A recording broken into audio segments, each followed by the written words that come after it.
আমরা এখন বোটে যাব সমুদ্রেতে। বোট ভাড়া করতে আসছি। হ্যাঁ, বোটগুলো অচল হয়ে পড়ে রয়েছে, এখানে কোনো কাজে লাগে না। একটা ফেরি ওই পাশে একটা ফেরি বন্ধ হয়ে পড়ে রয়েছে,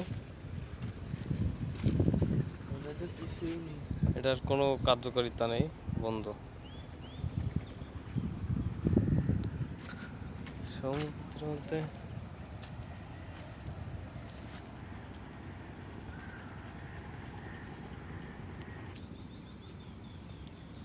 এগুলো অনেক দিন ধরে বন্ধ হয়ে পড়ে আছে।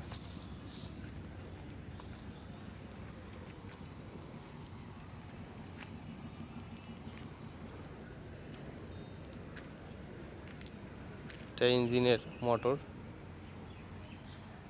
ইয়ামা।